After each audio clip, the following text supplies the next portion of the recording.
अस्सलाम वालेकुम everyone. Welcome to बिब्लियोथेरेपिस्ट। उम्मीद है आप सब बाखैरियत होंगे।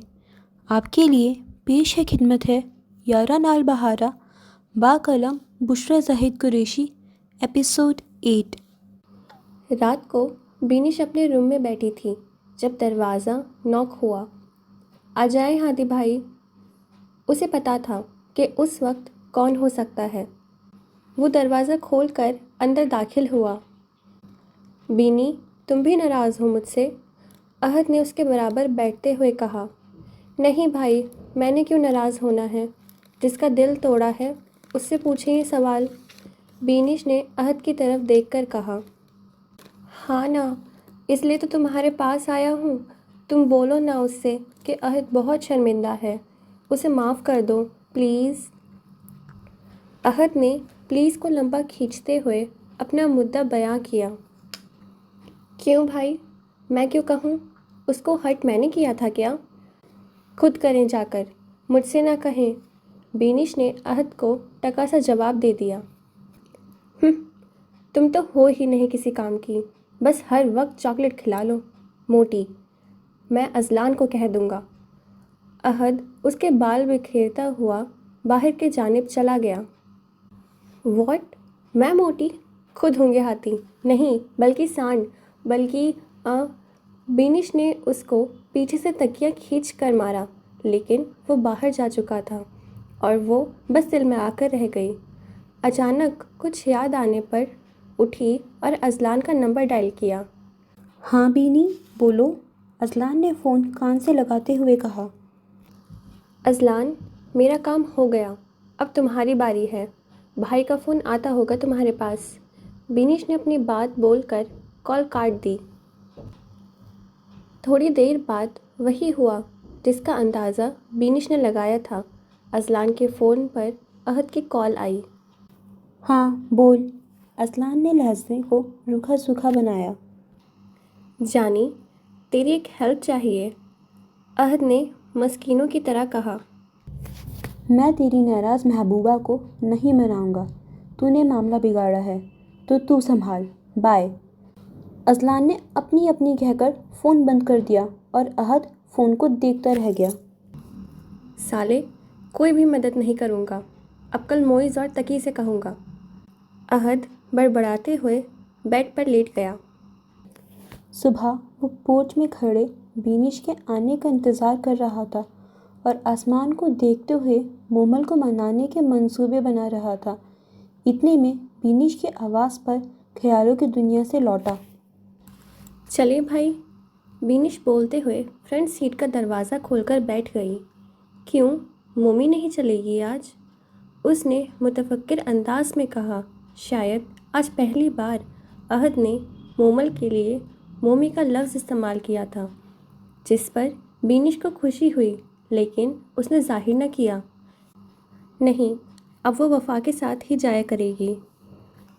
बीनिश के कहने पर अहद ने गुस्से से गाड़ी का दरवाज़ा बंद किया और तेज़ी से गाड़ी को रोड पर डाला। वो लोग कैंटीन में बैठे टेबल को बजा रहे थे। इतने में मोइज़ उतरे हुए चेहरे के साथ आता नज़र आया। ओए बीनी, इसे क्या हुआ है? जैना ने उसे कोहनी मारकर मुतवज्जो किया, जो टेबल बजाते हुए तकी के गाने को मौजगी दे रही थी।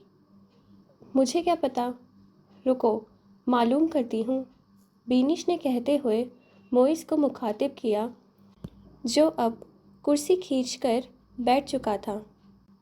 ओ देवदास, तुम्हें क्या गम लग गया अब?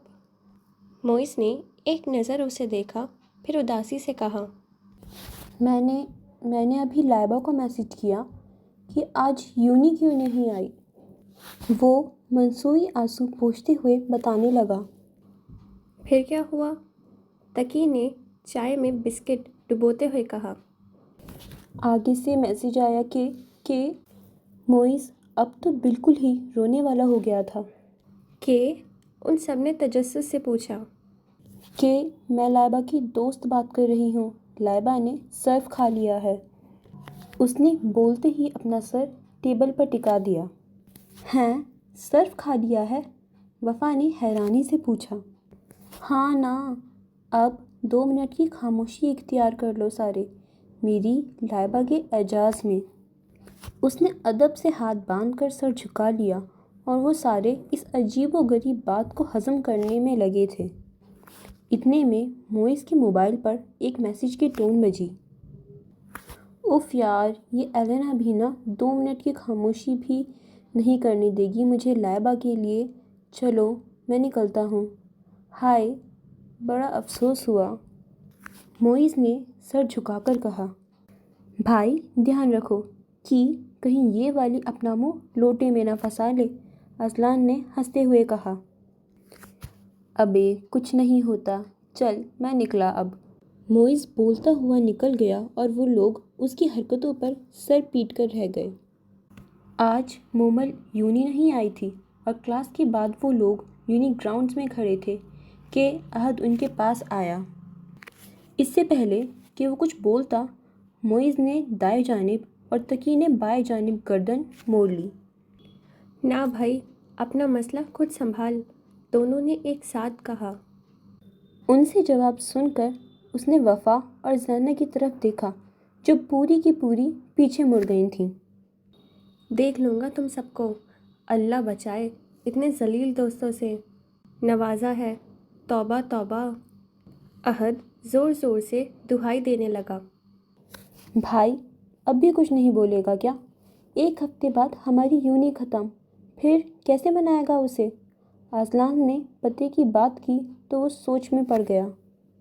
भाई सोच क्या रहा है, जा ना, तकी ने उसे धक्का देकर कहा तो वो होश में आया और फिर वहीं से ही दौड़ लगा दी। मोमल इस वक्त अपने रूम में बैठी थी जब उसे बाहर से गिटार की धुन सुनाई दी। वो जल्दी से खिड़की की तरफ लपकी, नीचे झांका तो वो साहब उसके लॉन की कुर्सी पर बैठे, एक टांग को ऊपर मेज़ पर रखे उसकी तरफ देख रहे थे। मोमल ने गुस्सैल नज़र उस पर डाली और खिड़की के पर्दे बराबर करते वापस अपनी जगह पर बैठ गई।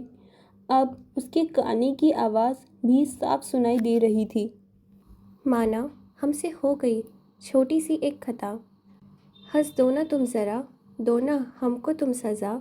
माना हमसे हो गई छोटी सी एक खता, हंस दो ना तुम ज़रा, दो ना हमको तुम सज़ा। तुम जो हंस पड़े तो अब हम भी मुस्कुराएं, आओ मिलके साथ गाएं, दिल से दिल भी मिलाएं। हे मुस्म सुहासी दियो मिलाए लाए, मुस्म सुहासी दियो मिलाए, ज़रा मुस्कुरा दो ज़रा मुस्कुरा दो ए खुशी। हे मुस्म सुहासी दियो मिलाए लाए, मुस्म सुहासी दियो मिलाए।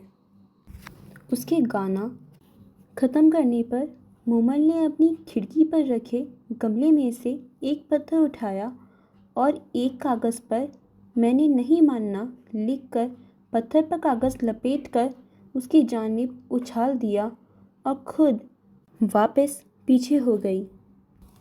आउच! पत्थर अहद के सर पर लगा था, लेकिन वो काफ़ी छोटा था, इसलिए उसे चोट नहीं आई।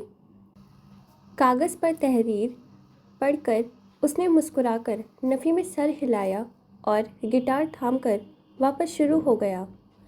कभी कभी अदिति, ज़िंदगी में यूं ही कोई अपना लगता है, कभी कभी अदिति वो बिछड़ जाए तो एक सपना लगता है।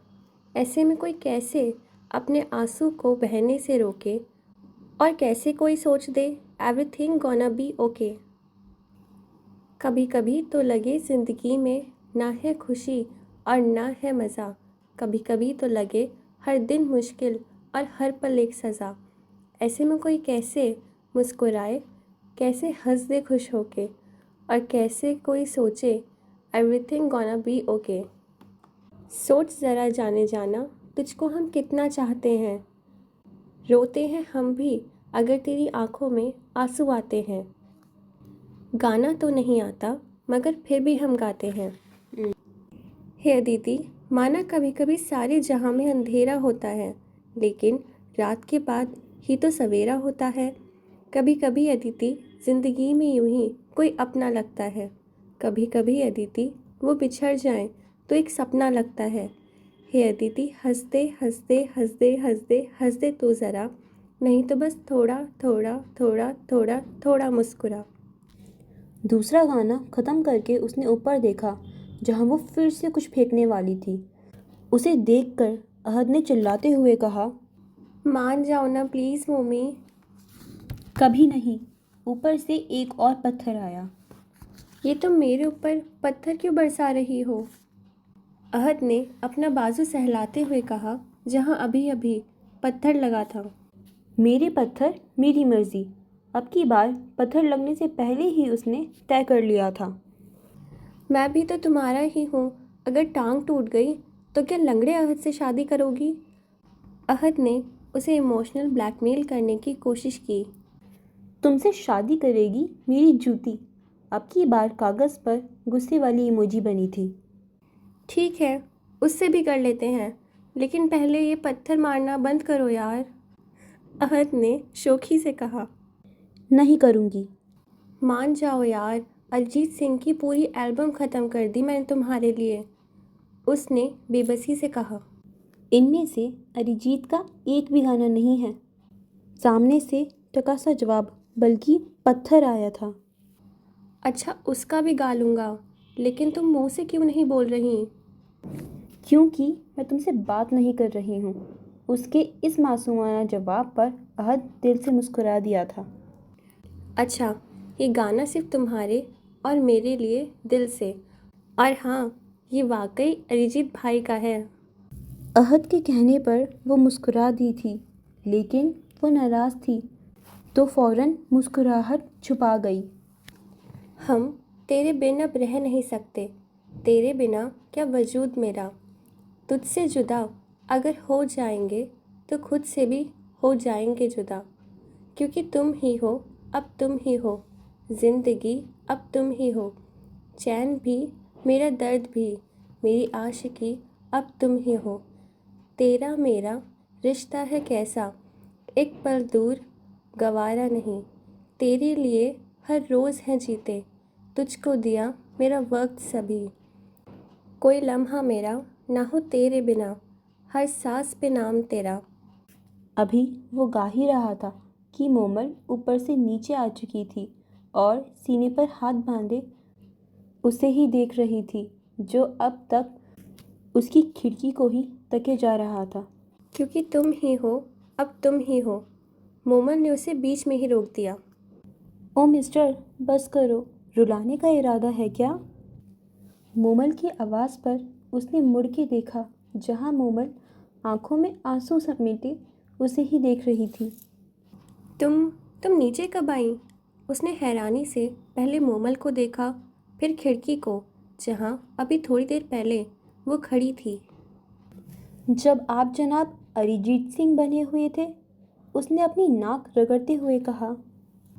हाँ तो मान जाओ ना, देखो मुझे मनाना भी नहीं आता और उन बेगैरतों ने मेरी मदद भी नहीं की।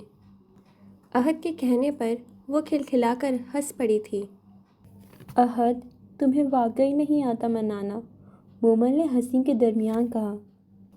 इतने प्यार से तो मनाया है, और कैसे मनाते हैं भला? अहद ने मुंह बसोड़ते हुए कहा। ना कोई चॉकलेट्स, ना कोई फूल और ना ही कोई कार्ड, ऐसे मनाते हैं क्या? उसने उंगलियों पर गिनते हुए उसे बताया। नहीं तो बंदे को मनाने से पहले अपनी जेब का भी ख्याल रखना चाहिए या नहीं? अहद ने शरारत से कहा, जिस पर मोमल ने बेबसी से उसे देखा था। मैं अभी तक मानी नहीं हूँ वैसे, मोमल कहकर पलटी ही थी कि किसी आवाज़ के तहत वापस पलटी और सामने का मंजर देखकर हैरान रह गई। वहाँ वो सातों मौजूद थे। किसी के हाथ में चॉकलेट्स, किसी के हाथ में फूलों का गुलदस्ता और किसी के हाथ में गुब्बारे थे, जिन पर बड़ा बड़ा आई एम सॉरी लिखा था। जबकि अहद तो नीचे घुटनों के बल हाथ में वही अंगूठी लिए बैठा था जो मोमल उस दिन गुस्से में छोड़ गई थी। तो बताओ मिस मोमल फुरकान, क्या आप मुझ जैसे बदतमीज़, बदलिहाज और मारपीट करने वाले शख्स से शादी करेंगी? और हाँ, इस बार अपने पूरे दिल से राज़ी हूँ और ना ही किसी ज़बरदस्ती का शिकार हूँ। अहद के कहने पर मोमल ने हंसते हुए अपना हाथ आगे कर दिया, जिसे थाम कर उसने उसकी मखरूती उंगली में अपने नाम की अंगूठी पहना दी। और हाँ, उस बंदर से भी सॉरी कर लूँगा मैं, अहद ने मुंह बिगाड़ते हुए कहा, जिस पर मोमल ने उसे घूरा था। अबे पहले उस तल्लू भाई को ढूंढ तो ले, वो तो यूं ही नहीं आया जब से। अजलान के कहने पर सब खिलखिलाकर हंस दिए। मोमी, अगर तुम ये चॉकलेट सारी नहीं खाओगी तो मैं ले लूँ थोड़ी सी, तकी ने दांतों की भरपूर नुमाइश करते हुए कहा। क्यों भाई, आज ग्लूकोज नहीं पिया जो अब उसकी चॉकलेट्स भी तुमने ही खानी है? वफा ने उसके पाँव पर अपना पैर रखते हुए कहा। उफ पटाखा, हटाओ यार पाँव, सारी पॉलिश ख़राब कर दी। इतने दिनों बाद की थी मैंने। तकी उसके दुपट्टे से अपने जूते साफ करने लगा। ओह, तुम्हारा दिमाग ठिकाने है, मेरा नया दुपट्टा खराब कर दिया, बदतमीज़, ग्लूकोज की बोतल। वफा बोलते ही उसके पीछे भागी, जो पहले ही दौड़ लगा चुका था, और पीछे वो सारे बस तासुफ से सर झटकते रह गए। ओके फ्रेंड्स, बाकी पार्ट नेक्स्ट एपिसोड में। तब तक के लिए आप हमारा चैनल जल्दी से सब्सक्राइब कर लें। खुदा हाफिज़।